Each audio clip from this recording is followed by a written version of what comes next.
Directo para todo Chile. Esas grabaciones después las comparte con los otros compañeritos. No las suba. No soy yo ninguna. En un canal de YouTube. Sí. ¿En serio? Sí, pues sí, le mostré el otro día. Acercamos, profesor. Lo que pasa es que no tengo internet en la casa. Entonces lo que subo, lo subo acá.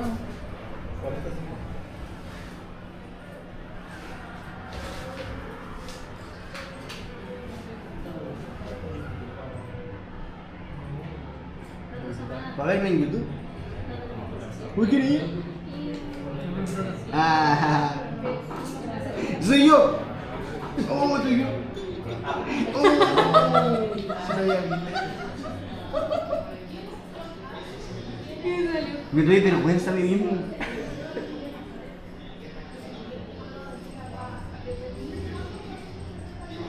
Oye, qué chistoso igual. Es que verte a ti mismo en otra una pantalla es raro, como que el cachito no siente que habla distinto. Hoy estoy acabado, estoy viejo porque... Ya, si lo veo más depresión de la que tú. Ya. Retomamos la clase anterior que estuvimos viendo el estudio técnico y yo les dije, el estudio técnico tiene tres objetivos principales. ¿Cuáles son los tres objetivos principales? Nómbrenmelos. Tres. Los tres objetivos principales del estudio técnico. Estudio técnico, clase anterior, vinieron, la mayoría.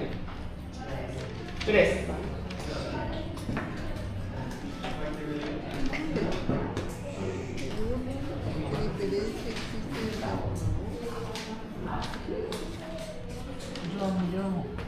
Definir y reconocer, identificar y escoger las principales tecnologías en cada uno de los eslabones de la cadena productiva o sistema productivo, punto uno.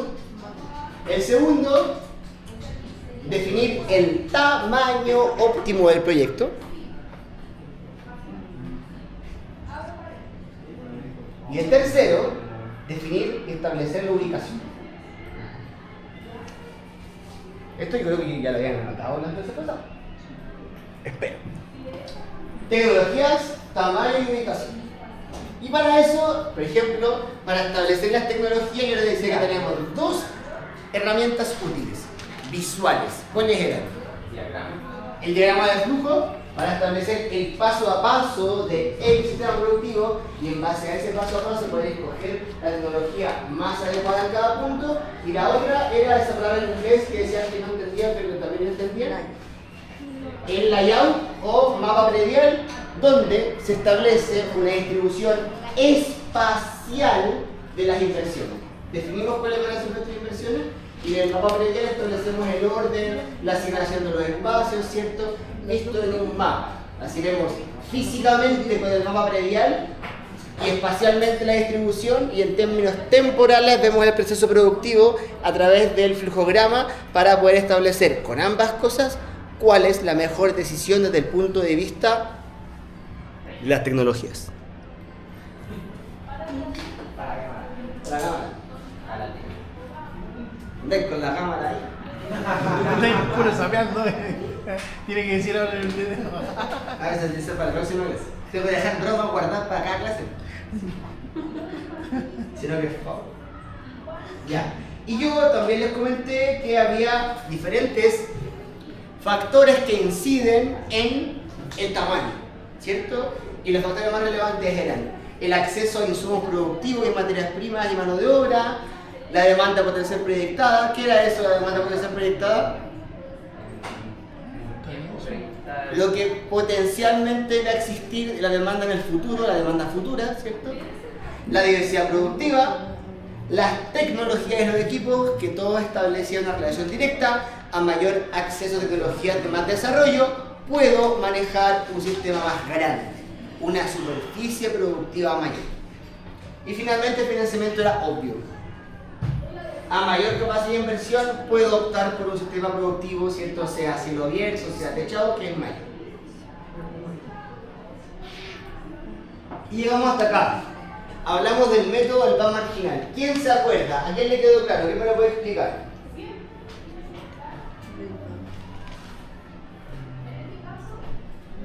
¿Dan cumpleaños?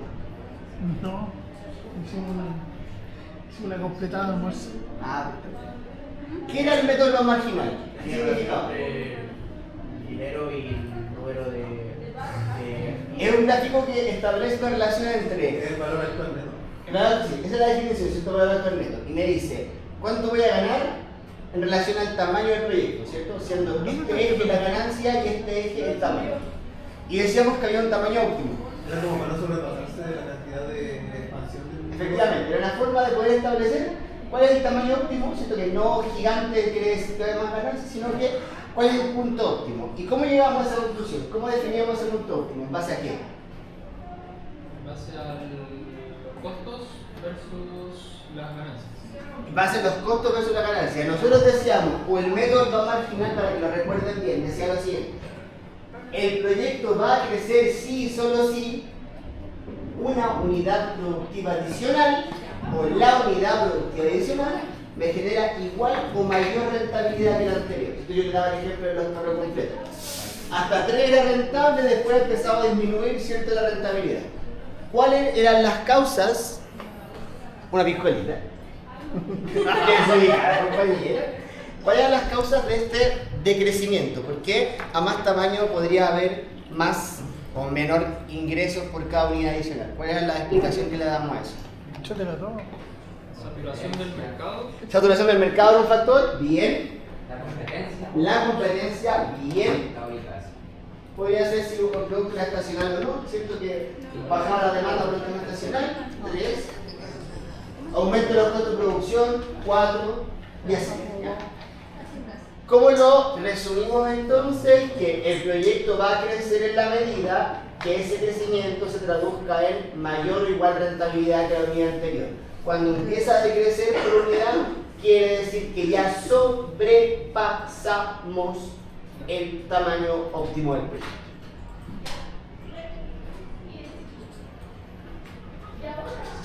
¿Se entendió, galera? ¿Se entendió? Localización. Los factores que inciden en escoger, en determinar cuál es la ubicación idónea para un proyecto de nivel. Y acá necesito plumón. Y vamos a dibujar las vacaciones.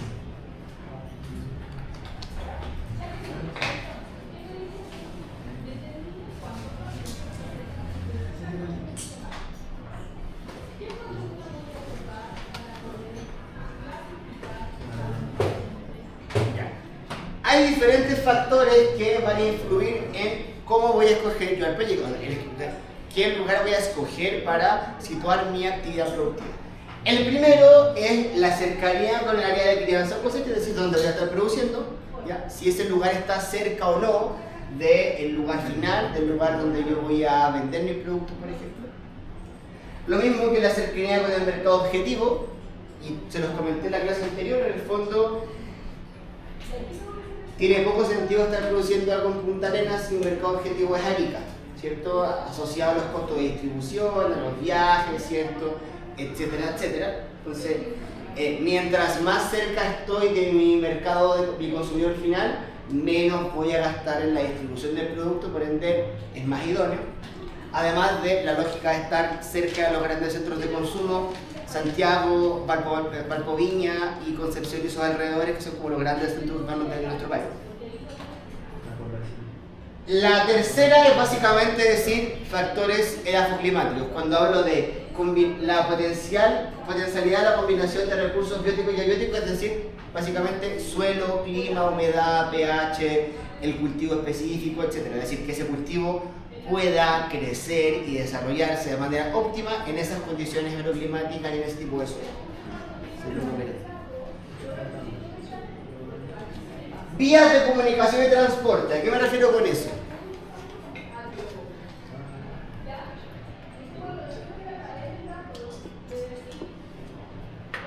Pensando en la ubicación del proyecto, ¿a qué me refiero con las vías de comunicación y transporte?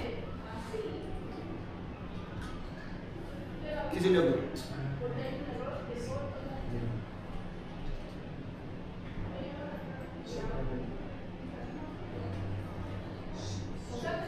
¿Cuál es la diferencia entre producir carne de cordero en Chiloé y en la carretera austral.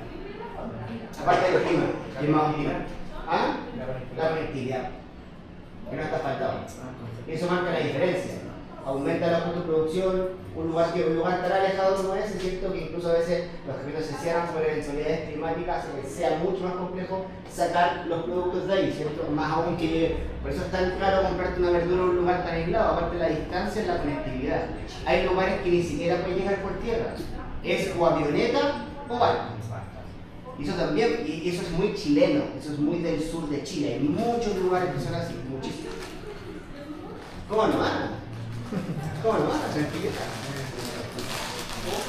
La mano de obra, el acceso a mano de obra, igual que en el ítem anterior, es súper relevante el acceso a mano de obra para poder trabajar. Si un lugar es inaccesible y no hay nadie que trabaje, es muy complejo escoger ese lugar para trabajar.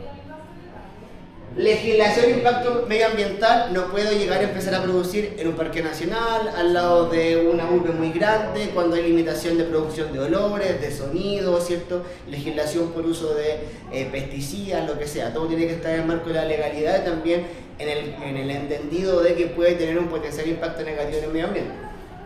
Y evidentemente, al igual que en el caso anterior, el valor. Si el terreno puede cumplir con todas las características anteriormente nombradas, pero si no me alcanza para arrendarlo, para comprarlo, no puedo acceder al sitio.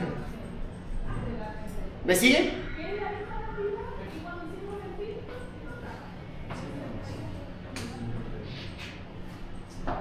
Al igual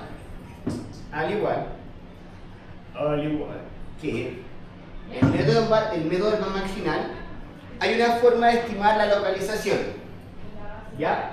Que se llama método de la rentabilidad proyectada. Lo voy a leer y después lo explico en palabras ultra simples. Dice, este considera analizar el resultado del ban, nuevamente ban, es decir, nuevamente va a pensar en la rentabilidad, en cuánta plata gano con este proyecto, en cada una de las alternativas, de los diferentes lugares que yo puedo escoger.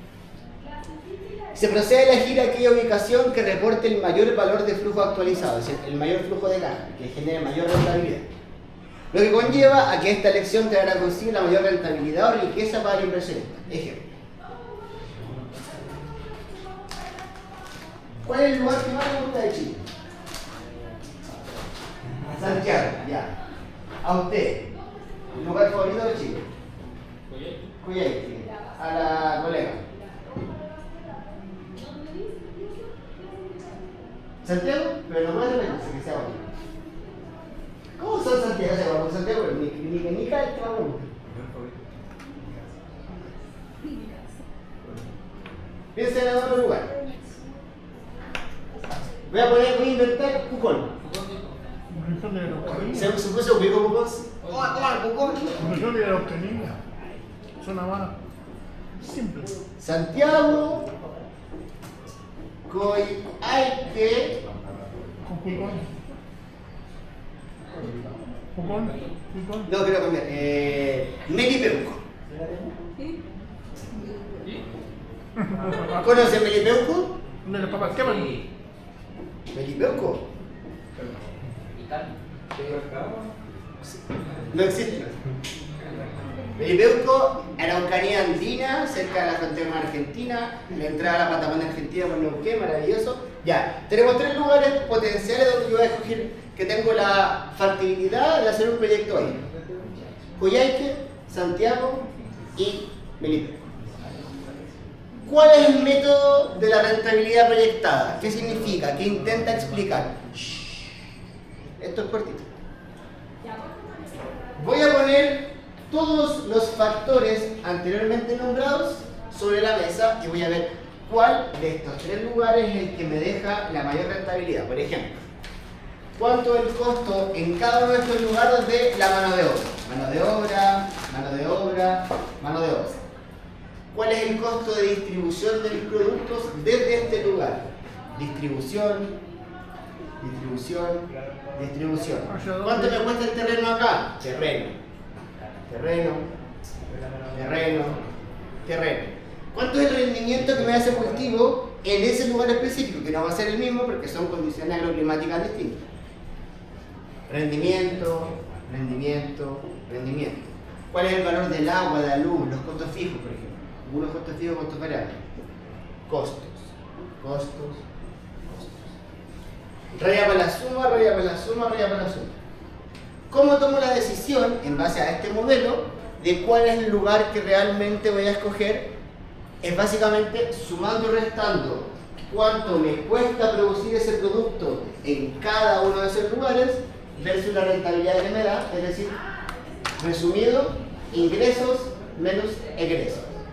El resultado que me dé mayor rentabilidad va a ser el lugar que voy a escoger. Pero se ponen todos los factores sobre la mesa, desde cuánto me cuesta la luz en cada uno de los tres lugares, cuánto es el valor de la mano de obra en esa zona, cuánto me cuesta traer el fertilizante de X lugar hasta ese lugar, cuánto me cuesta sacar el producto de ahí porque Melipeuco, ponte tú que en invierno se complica, se cierran los caminos, por ejemplo, en Coyhaique se congela la calle. Hay un montón de variables a considerar. En el fondo, pongo la mayor cantidad de variables en esta ecuación y veo la diferencia. Y el lugar que me genere la mayor rentabilidad comparada de los tres lugares va a ser el lugar que voy a escoger. ¿Se entiende? Sí. Perfecto. Así de simple, pero insisto, depende de la calidad y la cantidad de información que tengamos. Mientras más información tengamos y más fidedigna, desde el costo de la luz, el internet, el costo de movilización, etcétera, etcétera, hasta la productividad por hectárea, eso me permite poner todos esos datos a la licuadora y tomar la decisión más acertada.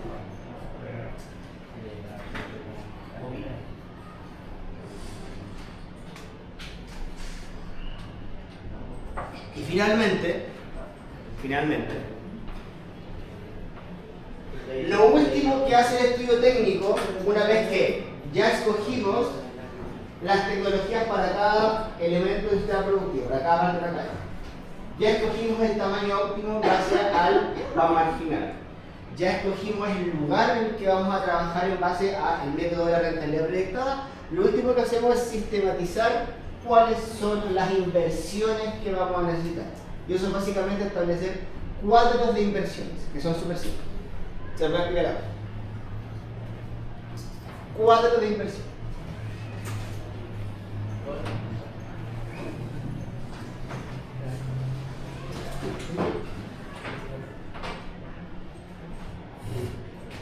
Sistematizamos todas las inversiones necesarias. Esta información la vamos a consolidar en diferentes cuadros y estos cuadros van a tener la característica de estar formados por la unidad, el valor, costo unitario y costo total. ¿Ya? Aquí les voy a mostrar diferentes ejemplos. Son ejemplos de cómo yo ordeno la información de mis inversiones en cuadros súper simples. Por ejemplo, inversiones en obras físicas o inversiones en obras que yo voy a tener que comprar. Tenemos, por ejemplo, invernaderos, bodegas, oficinas, instalaciones eléctricas. ¿Ya? Esas son las obras gruesas. Tengo la unidad que se mide en metros cuadrados, por ejemplo, la cantidad que voy a necesitar, el costo unitario y el costo total. Inversiones en obras físicas. Puede ahí estar 2 oficinas, sala de venta, bodega del tractor, lo que ustedes quieran. Pero en fondo es cómo yo organizo esto en un Excel de la manera que no se me mezclen peras con manzanas, sino que tenga toda la obra física en una parte, toda la maquinaria, por ejemplo, y los equipos en otra parte. Acá todo esto está sacado un ejemplo de un libro antiguo, pero está pensado en producción de pradera. Tractor, camioneta, sistema de riego, arado, rastra, herramienta, bombas de espalda. Y sigue la misma lógica. El ítem, la cantidad, el costo unitario y el costo total. Y luego al final, obvio, la suma de todo. Esto en Excel es ultra simple, es súper fácil de hacer. Probablemente esto sea muy simple. Otro ejemplo, inversión en recursos vegetales o recursos pecuarios, ¿cierto? En mi caso, esquejes, colmo, oveja, vaca, cabra, llama, lo que ustedes quieran, ¿cachai? Incluso si estoy trabajando con animales, pongo hembras de tal edad, los voy categorizando según edad, dependiendo de lo que yo quiero ordenar el Excel, ¿cachai? Y acá tengo lo mismo, el ítem, que puede ser las especies vegetales, plantines, animales, la cantidad, costo unitario, costo total, la suma. solamente es ordenar las inversiones según ítem.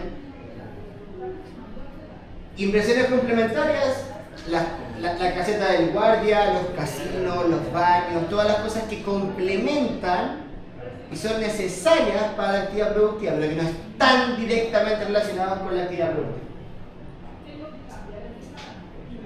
Insumos directos, por ejemplo, acá lo que ustedes quieran, todo depende del cultivo.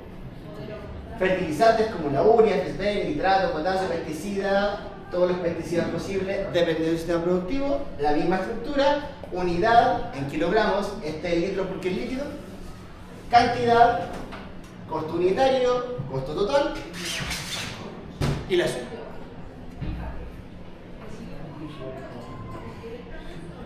Personal técnico que voy a necesitar, por ejemplo, igual yo les dije, el estudio técnico también intenta identificar qué tipo de profesional o trabajador o trabajadora necesito dada la naturaleza productiva y dada las tecnologías que vamos a utilizar. O sea, aquí va el personal, la cantidad, el costo unitario también, el costo total, es todo exactamente lo mismo. Las reinversiones, cosas que hay que volver a comprar durante el desarrollo del proyecto, por ejemplo, algunas herramientas, bombas de espalda, cornos o cosas que, si fuesen animales, por ejemplo, el recambio de animal, el recambio de árboles, cosas que hay que volver a invertir durante el proyecto, lo puedo dejar en un cuadrito aparte, pero sigue la misma estructura, ítem, ¿cierto? Y acá está el momento del año donde se van a, o el año del proyecto en el cual se va a invertir. Por ejemplo, los cornos en el tercer año, herramientas y bombas de espalda, año 5, ¿cierto? Y los colmos nuevamente el año 6.